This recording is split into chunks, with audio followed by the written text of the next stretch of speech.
Voilà, chers frères et sœurs, je vous salue dans le nom de notre Seigneur et Sauveur Jésus-Christ. Aujourd'hui, nous allons partager ensemble une petite exhortation que j'ai intitulée « Le salut éternel et le sacrifice de Jésus-Christ ». Est-ce que le salut est éternel? C'est la question à laquelle nous allons répondre dans cette exhortation. Et pourquoi Jésus était-il obligé de venir mourir à la croix pour que Dieu puisse vraiment nous pardonner nos péchés? Parce qu'il y a beaucoup de personnes qui souvent se disent, mais est-ce que Dieu était obligé d'envoyer son Fils unique mourir à la croix pour que Dieu soit capable de nous pardonner? Est-ce que le Seigneur n'est pas tout puissant? Est-ce qu'il n'a pas tout pouvoir?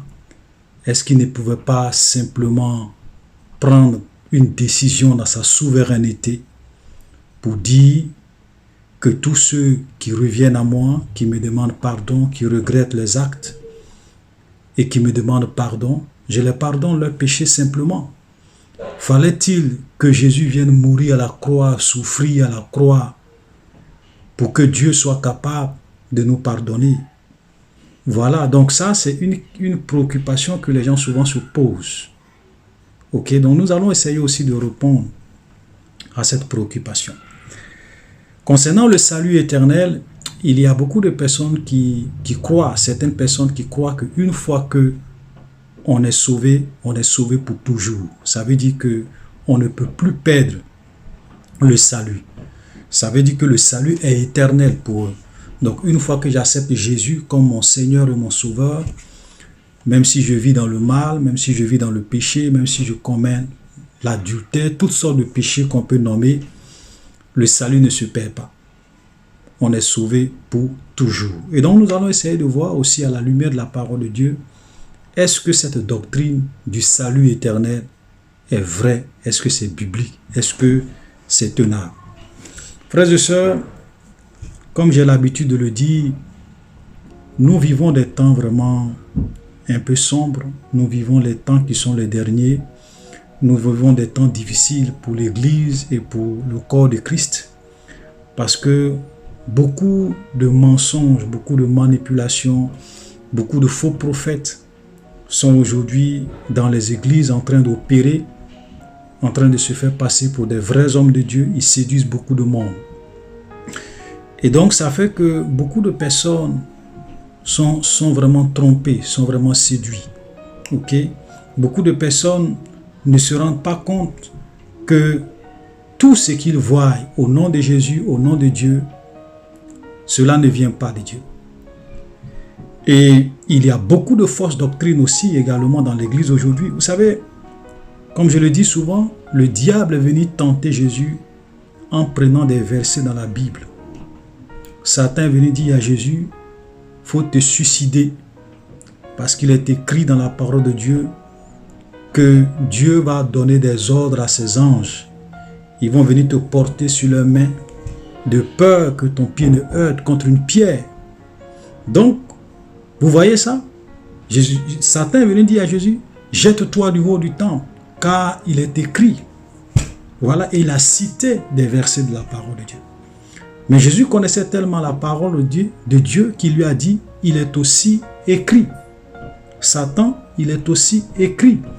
Et donc, c'est la preuve que quelqu'un peut venir prendre des passages dans la Bible, prendre des références dans la Bible, prendre des versets dans la Bible, et puis vous enseigner des choses qui sont contraires à la vérité biblique, qui sont contraires à la vérité. Ça, c'est une preuve. Voilà, parce que si le diable veut te tromper, si le diable veut te séduire, toi qui es chrétien, il ne va pas venir avec le Coran, il ne va pas venir avec le livre des francs-maçons, il ne va pas venir avec le livre d'Albert Pike pour te séduire, il ne va pas venir avec les livres saints des autres religions, non. Puisque toi tu es chrétien, donc il va venir avec la Bible, avec des versets de la Bible pour te tromper, pour te séduire, pour te dire, mais voilà ce que la Bible dit, voilà ce qui est écrit. Mais si toi, tu n'as pas l'habitude de lire la Bible, tu perds plus ton temps à faire autre chose qu'à lire la parole de Dieu, à connaître Dieu au travers de sa parole, beaucoup de faux prophètes vont vous séduire, vont vous tromper. Malheureusement, aujourd'hui, beaucoup de chrétiens, c'est triste de le dire, beaucoup de chrétiens n'ont pas une vie de méditation de la parole de Dieu. Il y a des versets, même quand ils citent, il peut même citer des versets croyants, il peut même citer des phrases, ou bien des phrases croyant que cela vient de la Bible. Mais en réalité, ça n'existe pas dans la parole de Dieu. Pourquoi? Parce qu'eux-mêmes ne lisent pas la Bible. Ils ne connaissent pas la parole de Dieu. À part beaucoup de personnes, à part ce qu'on leur enseigne le dimanche à l'église, eux-mêmes arrivés à la maison, ils n'ont pas cette habitude-là de lire la Bible, de lire la parole. Frère, je vais vous dire, si vous n'avez pas l'habitude de vous plonger dans la parole de Dieu, de connaître la parole de Dieu, de lire tout le Nouveau Testament, relire, ok, vous allez vous faire avoir, les gens vont vous tromper, les gens vont vous séduire. Si vous n'avez pas l'habitude de lire les livres de l'Ancien Testament, les livres du Nouveau Testament, vous allez vous faire avoir, les gens vont vous séduire. Voilà la vérité, voilà la situation vraiment dramatique de l'Église aujourd'hui. Et donc, nous allons commencer, avant même de revenir sur le salut éternel, nous allons commencer par répondre à cette question de savoir pourquoi Jésus était obligé de venir mourir à la croix pour que Dieu nous pardonne nos péchés. Est-ce que Dieu ne pouvait pas, dans toute sa puissance, dans toute son autorité, dans toute sa gloire, prendre un décret ou bien choisir de pardonner aux hommes leurs péchés si ces hommes-là venaient à lui, s'ils se repentaient, s'ils se détournaient de leur mauvaise voie, sans que Jésus soit obligé de venir sur la terre mourir pour le péché de l'humanité? Est-ce que quelqu'un était obligé de venir mourir pour que Dieu nous pardonne? Est-ce que Jésus était obligé de venir sur cette terre mourir à la croix pour que Dieu nous pardonne? Voilà, c'est la question à laquelle nous allons répondre. Frères et sœurs, beaucoup de personnes ont du mal à comprendre la justice de Dieu. Beaucoup de personnes ne connaissent pas la justice de Dieu. Vous savez, Dieu, il est limité par sa nature, Dieu est limité par son caractère, Dieu est limité par ses attributs. Ça, c'est une vérité qu'on doit connaître. Ok? Et nous allons voir l'un de ses attributs qui est sa justice, qui fait que, ou bien qui a fait que Jésus était obligé de venir sur la terre mourir pour nos péchés. Si Dieu voulait vraiment pardonner les hommes, si Dieu voulait sauver les hommes. Voilà. Donc, quand je dis que Dieu est limité par sa nature, quand je dis que Dieu est limité par son caractère, quand je dis que Dieu est limité par ses attributs, je vais par exemple vous donner un exemple. Dieu est saint et sa sainteté fait que Dieu ne peut pas pécher. Ça veut dire que si je veux parler par exemple à la manière des hommes, je pourrais dire que même si Dieu lui-même veut pécher, il ne peut pas. C'est-à-dire que si lui-même il veut pécher, il ne peut pas. Je parle à la manière des hommes. Je veux dire, si Dieu lui-même voulait pécher, il n'allait pas pouvoir. Pourquoi? Parce que il sera limité par sa nature de sainteté. Parce que la sainteté fait que Dieu ne peut pas pécher. Dieu ne peut pas être tenté par le mal. Dieu ne peut pas commettre de péché. Ça, voilà pourquoi j'ai dit Dieu est limité par sa nature, par son caractère, par ses attributs. Donc, il y a des choses que Dieu, si lui-même il veut faire, il y a une partie de lui-même qui va dire tu ne peux pas, qui va l'empêcher. Ok? Si Dieu veut pécher, parce qu'il est tout puissant, parce qu'il veut faire tout ce qu'il veut, sa sainteté va faire qu'il ne peut pas. Ok? Comme je le dis, je parle à la manière des hommes. Donc c'est la même chose. Dieu est un Dieu de justice. Dieu est un juste juge. Il est non seulement un Dieu d'amour, mais il est aussi un Dieu de justice. Il est non seulement bon, mais il est aussi un Dieu qui doit rendre justice. Et sa justice veut dire que tout péché, tout mal doit être obligatoirement puni. C'est-à-dire que tout ce qu'on fait, quand quelqu'un fait le mal, Dieu doit rendre justice et donc Dieu doit punir le mal. Le mal ne peut pas être pardonné gratuitement. Le péché ne peut pas être pardonné gratuitement. C'est-à-dire que quand tu commets un péché, la justice de Dieu dit, le salaire du péché, c'est la mort. Ça veut dire que quiconque pêche doit payer le prix du péché, la conséquence du péché qui est la mort. Pour bien comprendre, je vais vous donner une parabole. Je vais vous raconter une histoire que j'appelle la parabole du riche et du voleur. Il y avait un monsieur dans une ville qui était un voleur. Et un jour, il va aller voler. Et malheureusement pour lui, l'opération ne va pas bien se passer. Il va rentrer dans une famille paisible. Et pendant qu'il est en train de voler, le monsieur va sortir. Il va tirer sur le monsieur. La femme va sortir, la femme du monsieur va sortir, il va tirer sur la femme du monsieur. La fille la seule fille de cette famille va sortir et aussi va tirer. Parce qu'il ne voulait pas que les gens l'avaient vu, donc il ne voulait pas que les gens le voient, puisqu'ils allaient le dénoncer et puis on allait l'attraper. Donc il a tiré.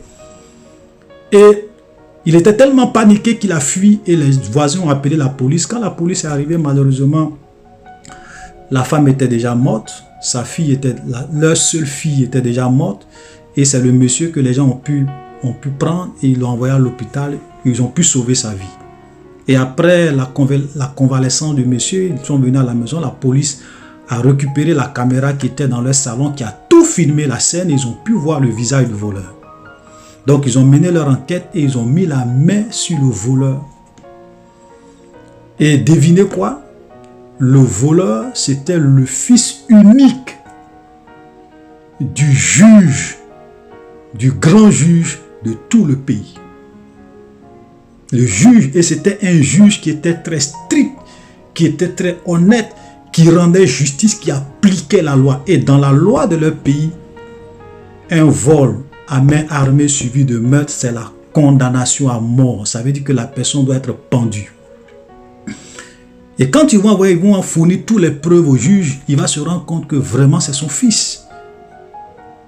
Et pendant que son fils était en détention provisoire, il est parti le voir en cachette, il s'est camouflé. Et quand son fils l'a vu, il a commencé à pleurer. Il dit, ah papa, je te demande pardon, j'ai été pris de panique. Mais je te demande pardon, si tu me fais sortir de là, plus jamais je ne vais voler. Il a commencé à verser des larmes. Son papa s'est jeté à son cou. Ils ont commencé à pleurer parce que son papa voyait que son fils était vraiment sincère. Il regrettait l'acte qu'il avait fait. Maintenant, le jour du jugement arrive où le juge doit maintenant donner le verdict. Si vous étiez à la place du juge, qu'est-ce que vous allez faire? La loi du pays est claire. C'est la condamnation à mort. Et le juge va prendre la parole. Il va dire à tous ceux qui étaient là, ce jeune homme, c'est mon seul fils, mon fils unique. À part lui, je n'ai plus d'enfant. Mais la loi de notre pays est claire. Un tel acte, la conséquence est la condamnation à mort. Donc je condamne mon fils à la mort. Parce que je suis assis sur cette chaise, pas en tant que père, mais en tant qu'un juge. Et le rôle du juge, c'est qu'il doit rendre justice. Et son fils a été tué. Vous imaginez ça? Ça, c'est un homme. Ça, c'est un homme. Et Dieu, j'ai pris cet exemple pour vous faire comprendre, et Dieu. Donc, frère, ne vous trompez pas. La justice de Dieu fait que tout péché que nous commettons, tous les mauvais actes que nous posons, la conséquence, c'est la mort éternelle. Ça veut dire que Dieu, même dans tout son amour, il ne peut pas nous pardonner gratuitement. Nous devrons payer notre péché. Frère, c'est pour cela que Jésus était obligé de venir mourir à la croix pour nos péchés. Parce que il y a beaucoup de personnes qui connaissent le Dieu d'amour. Ils ne connaissent pas le Dieu de justice. Ça fait qu'il y a des gens qui pensent que Dieu il est tellement amour, il ne peut pas juger les gens, il ne peut pas envoyer des milliards et des milliards de personnes à l'enfer. Frère, ne te trompe pas. Dieu est un Dieu de justice. Il est non seulement un Dieu d'amour, mais il est aussi un Dieu de justice. Et donc, comment Dieu pouvait régler ce problème? Comment il pouvait à la fois manifester son amour et manifester sa justice? La seule possibilité qu'il avait, s'il voulait vraiment sauver les hommes, c'est qu'il fallait que quelqu'un puisse venir sur cette terre, mourir pour le péché de l'humanité, payer le prix du péché de l'humanité. Vous comprenez ça? Payer le prix. Et cette personne-là, c'était Jésus. C'était Jésus, c'est pour cela que Jésus est venu mourir à la croix pour nous. Parce que pour que Dieu puisse nous pardonner, il fallait que la conséquence de notre péché soit payée. Et la seule personne qui pouvait payer cette conséquence-là, c'était Jésus. Vous comprenez?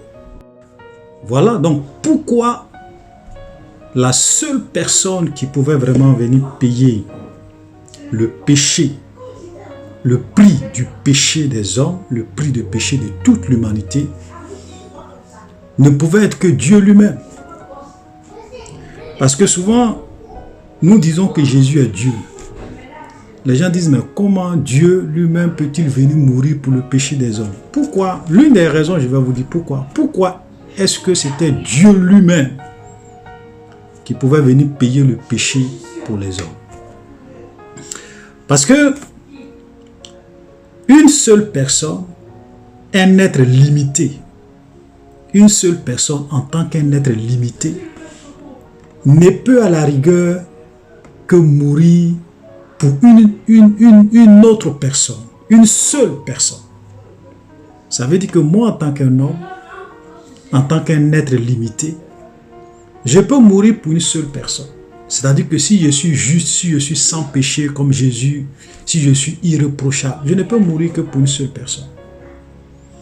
Un seul homme, un être fini, un être limité, ne peut pas mourir pour plusieurs personnes.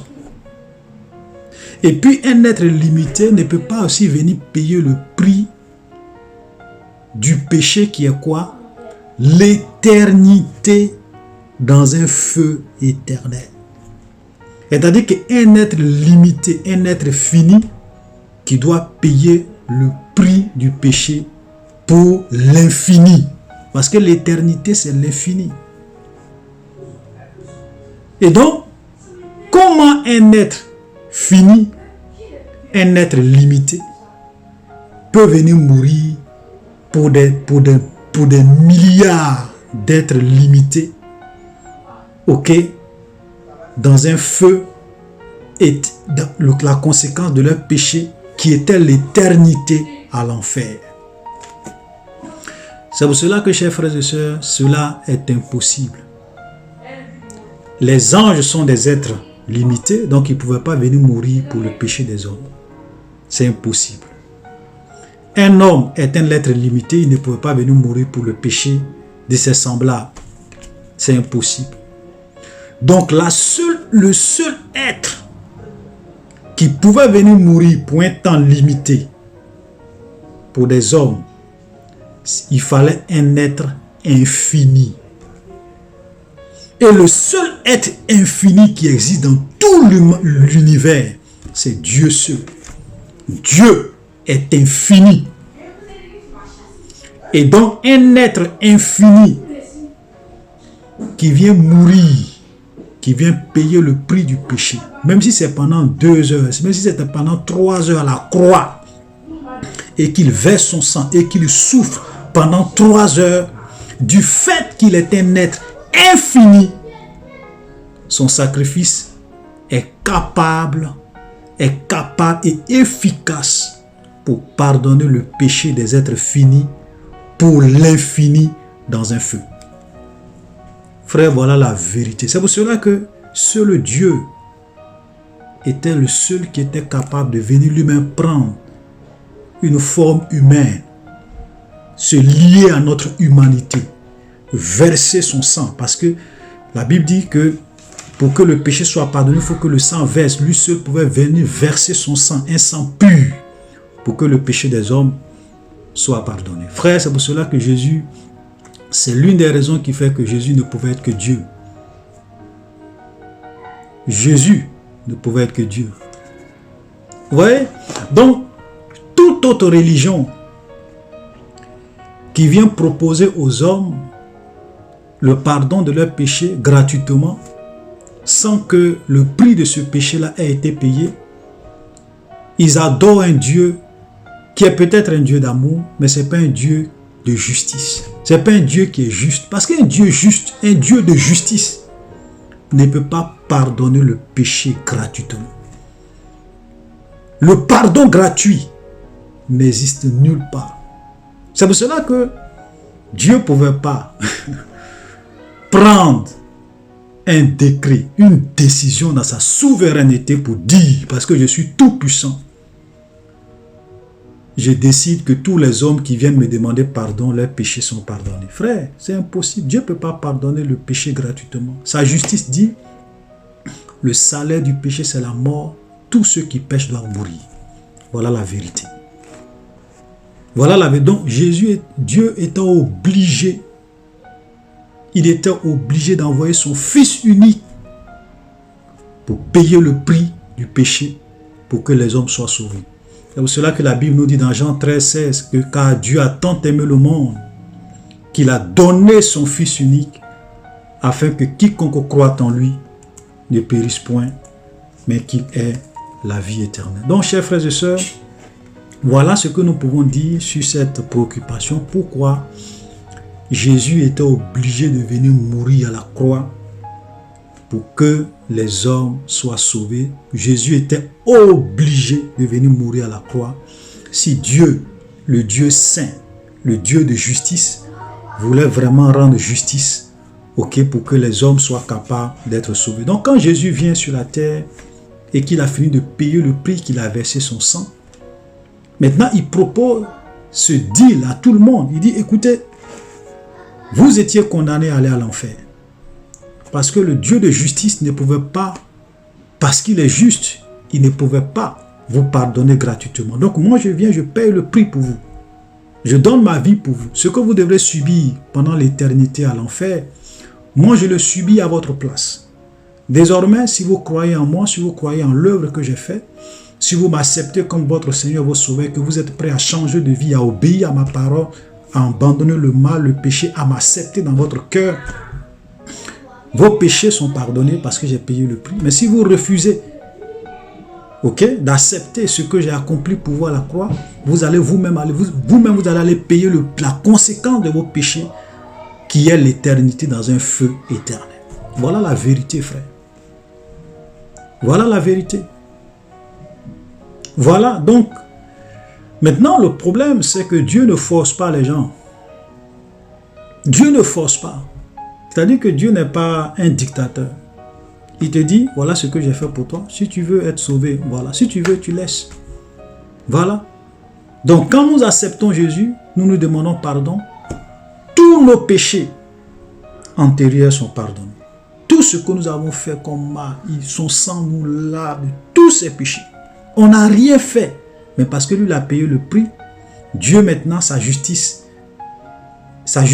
est satisfaite. Donc oui, parce que la mort de Jésus donne satisfaction à la justice de Dieu. Maintenant, son amour peut se manifester en nous pardonnant, en nous arrachant du feu de l'enfer. Donc, frère, voilà ce que nous pouvons dire sur cette préoccupation. Pourquoi Jésus était obligé de venir mourir à la croix. Maintenant, on va essayer de répondre à la question de savoir, est-ce que le salut est éternel? C'est vrai que Jésus est venu mourir pour nous, il a payé le prix pour nous. Il a payé le prix, son sang a coulé. Donc, est-ce que cela veut dire qu'une fois que j'accepte Jésus, parce que Jésus a déjà payé le prix pour moi, Même si je continue à vivre dans le péché, dans le mal, je ne peux plus perdre le salut. Frère, faites beaucoup attention. Parce que si vous comprenez le prix que Jésus a payé à la croix, vous n'allez pas vous plaire à continuer à vivre dans le péché.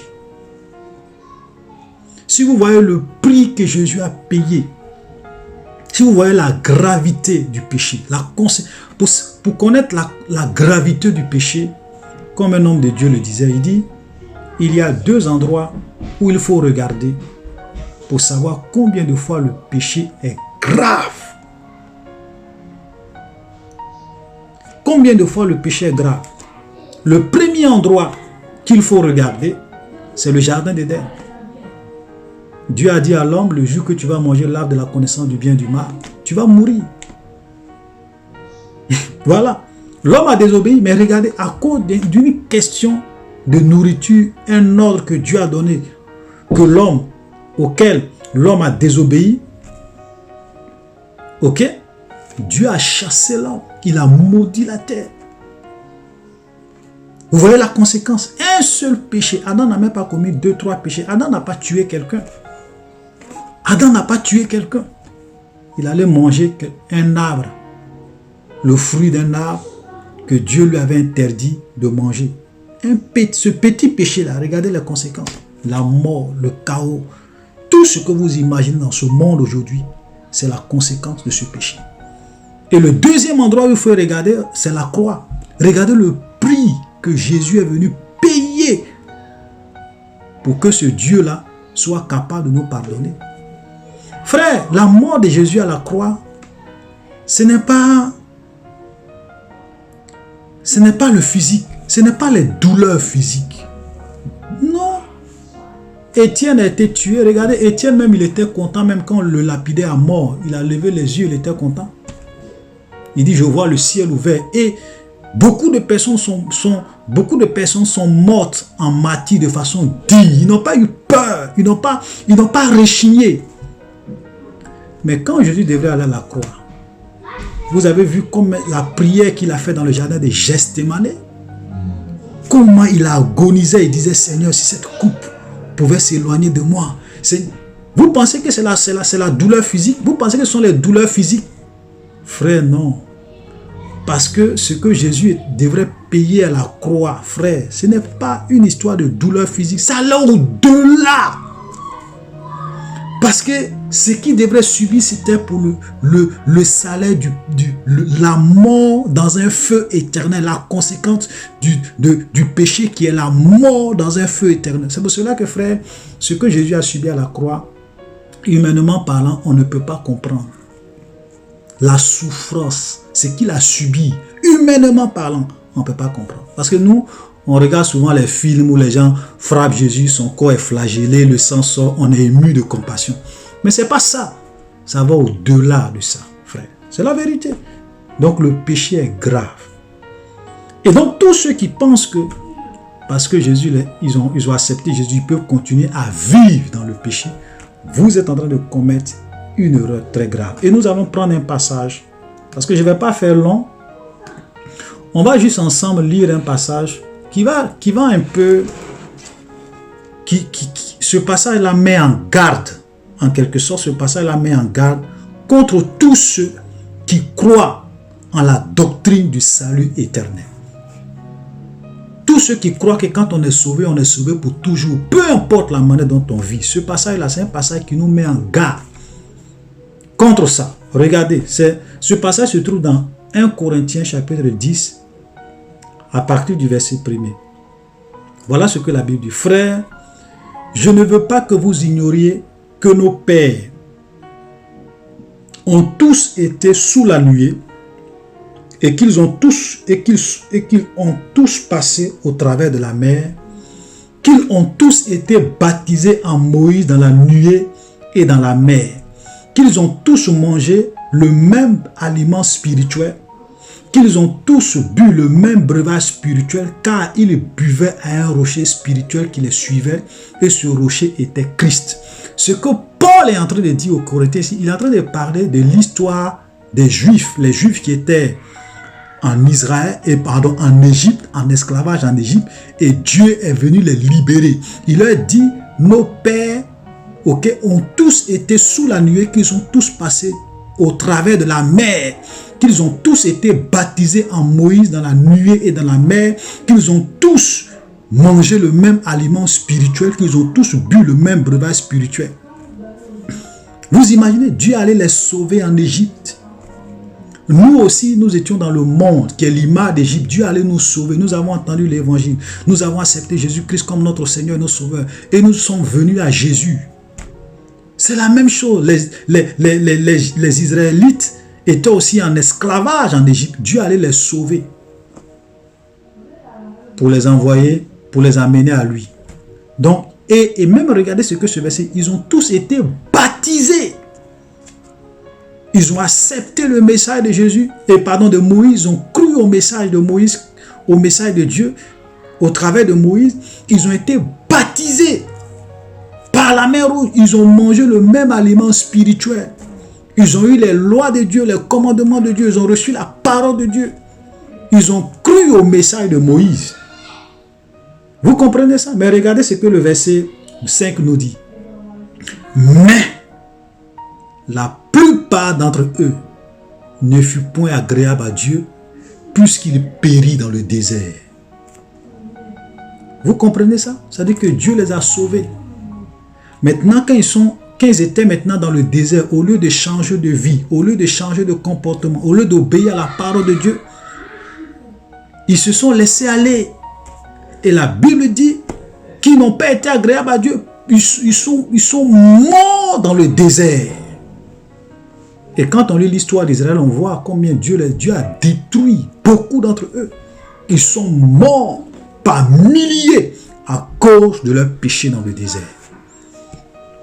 Frère, tous ceux qui croient que le salut est éternel, Paul est en train de les mettre en garde pour dire que ce n'est pas parce que vous avez été baptisé, ce n'est pas parce que Dieu vous a sauvé du monde, ce n'est pas parce que vous avez bu un breuvage spirituel, vous participez à la Sainte Seine, parce que la parole de Dieu est comme de la nourriture, vous connaissez la parole de Dieu.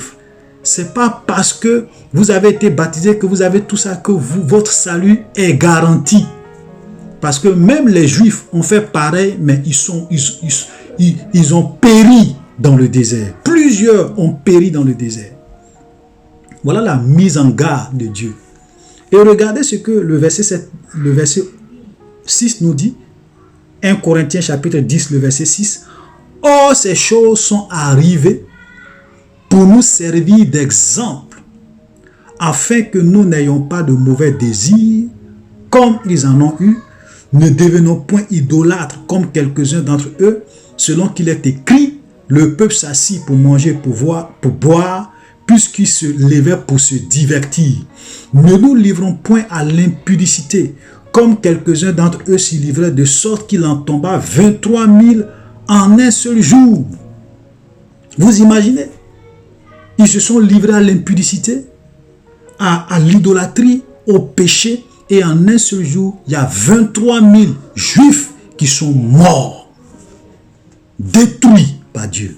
Frère, ne laissez personne vous blaguer. Le péché est dangereux.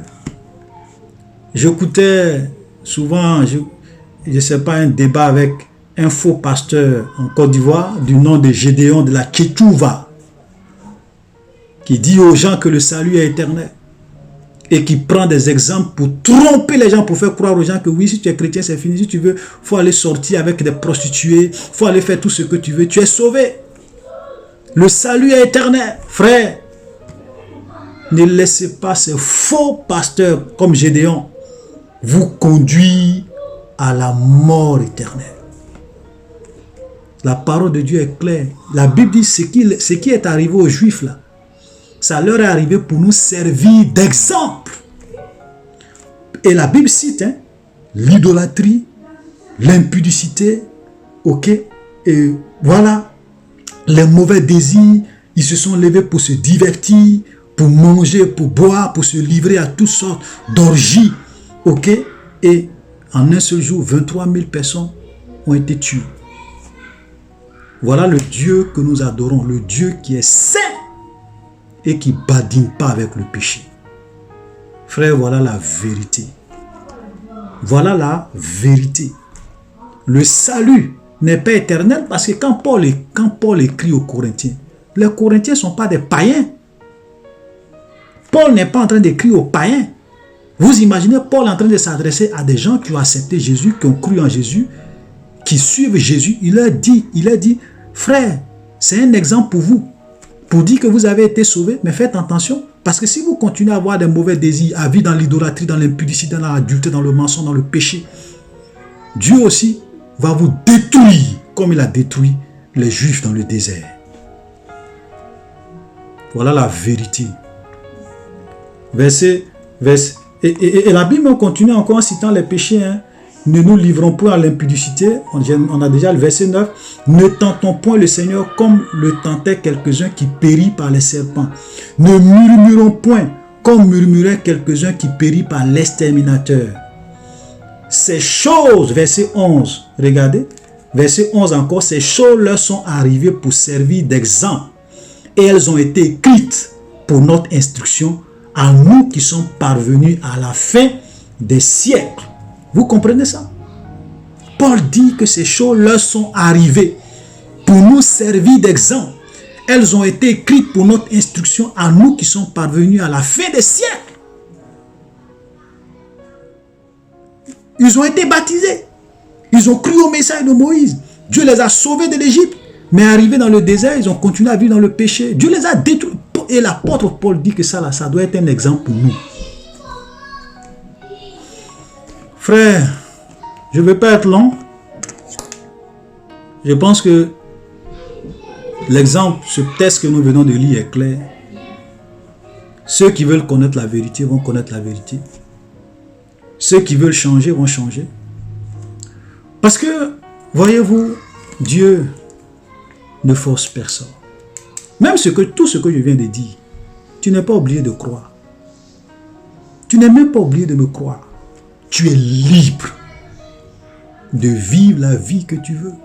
Tu es libre de penser que je suis chrétien, je peux... Tu es libre. Mais un jour, au dernier jour, tu vas connaître la vérité. Mais malheureusement pour toi, il sera trop tard. Tu vas te rendre compte que ces pasteurs comme les Gédéons, comme les faux hommes de Dieu qui prêchent le salut éternel t'ont trompé. Mais il sera trop tard. Moi je le dis souvent, vous savez, souvent, c'est même pas la peine de perdre notre temps. Moi je ne perds pas mon temps à faire des débats inutiles. Je ne perds pas mon temps à faire des débats inutiles. Parce que il y a des gens qui ont été tellement aveuglés par le diable, qui ont été tellement endoctrinés, manipulés, que vous allez même venir leur présenter la vérité. C'est blanc. Ils vont te dire non, c'est noir. Ils voient que c'est blanc, hein? Mais eux, quand ils regardent, là, c'est noir. C'est pas la peine. Laissez-les. Laissez-les. Nous, on prêche la vérité. On prêche ce que le Seigneur nous a mis à cœur pour que ceux qui veulent voir puissent voir. Ceux qui veulent comprendre puissent comprendre. Jésus, souvent, quand Jésus prêchait, il disait quoi? Que celui qui a des oreilles entend ce que l'Esprit dit aux églises. Que celui qui a des oreilles puisse entendre. Jésus ne force personne. Dieu ne force personne. Il a dit, venez à moi, vous tous qui êtes fatigués, chargés de péché, et je vous donnerai du repos. Maintenant, si toi, tu n'es pas fatigué de vivre dans le péché, tu aimes te plaire dans... Continue. Continue. Vous savez, il y a un verset. Il y a un verset dans la Bible. On va lire ça et puis on va terminer. Parce qu'il y a des gens qui pensent que Dieu est serré d'eux. Ok? Il y a des gens qui pensent que Dieu est serré de leur personne. Frère, Dieu n'est serré de personne. Dieu n'est serré de personne. Parce que c'est nous qui sommes serrés de Dieu. C'est nous qui avons besoin d'aller au ciel, d'aller au paradis. Dieu là, si tu veux, il faut vivre dans le péché. Ça ne va pas l'empêcher de continuer à être Dieu. Si tu veux, il faut vivre dans le mal. Ça ne va pas empêcher Dieu d'être Dieu. Voilà. Donc, Dieu n'est serré de personne. C'est nous qui souffrons, qui voulons que Dieu nous fasse grâce. C'est nous qui cherchons sa grâce dans nos vies. C'est nous qui voulons. Donc, les gens souvent qui pensent que Dieu est serré d'eux, qu'ils se détrompent. Même si sur cette terre, il y a une seule personne qui doit aller au ciel et que tous les milliards de personnes vont aller à l'enfer, Dieu n'a que faire. C'est vrai, ça le fait mal, mais il n'a que faire. Voyez le temps de Noé. Il y avait combien de peut-être même combien de milliards de personnes sur la terre au temps de Noé? Combien ont été sauvés? 8 personnes. Dieu s'en fout du nombre. Il est, comme je l'ai dit, il est limité par sa nature, par son caractère. Ça veut dire que même si son amour veut, sa justice va dire non. C'est pour cela que le diable trompe beaucoup de personnes avec l'amour de Dieu. Non, Dieu est amour, Dieu est amour, Dieu est amour. Mais Dieu n'est pas seulement amour. Hein. Dieu n'est pas seulement amour. On va lire le dernier verset, pour ne pas faire long. Apocalypse chapitre 22, le verset 11. Voilà ce qu'il a dit. Que celui qui est injuste soit encore injuste. Que celui qui est souillé se souille encore. Que le juste pratique encore la justice. Que celui qui est saint se sanctifie encore. Voici, je viens bientôt. Au verset 12. Et ma rétribution est avec moi pour rendre à chacun selon ce qu'est son œuvre. Je suis l'alpha et l'oméga, le premier, le dernier, le commencement et la fin. Voilà, vous savez ça. Ce verset l'a dit. Si tu es injuste, il faut continuer à être encore injuste. Si tu es souillé, frère, vas-y, souille-toi encore. Ça veut dire que si tu as une copine, non, avoir une copine c'est trop petit. Il faut avoir 12, il faut avoir 20. Au lieu de chercher la femme de ton ami, une seule femme, mon ami, faut chercher, faut chercher 20. Faut t'enfoncer. Vous voyez ça? Ça vous étonne, hein? Mais c'est Dieu qui parle. Que celui qui est injuste soit encore injuste. Que celui qui est souillé soit encore souillé. Pourquoi Dieu a mis ça? Dieu a mis ça dans le dernier livre de la Bible, dans le dernier chapitre de la Bible. Ça veut dire que si tu as fini de lire toute la Bible, de la Genèse jusqu'à l'Apocalypse, tu as vu combien de fois Dieu a tué les gens à cause de leurs péchés.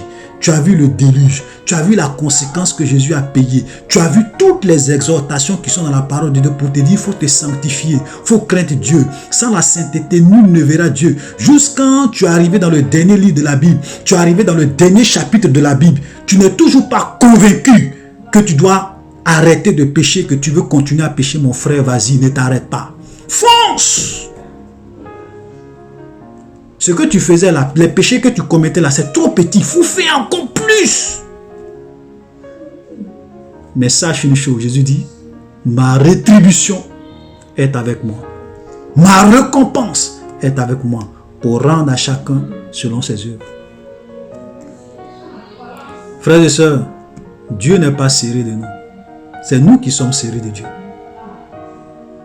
Que celui qui est injuste soit encore injuste. Que celui qui est souillé se souille encore, mais que celui qui est juste pratique encore la justice, que celui qui est saint aussi se sanctifie. Soyez bénis. Shalom.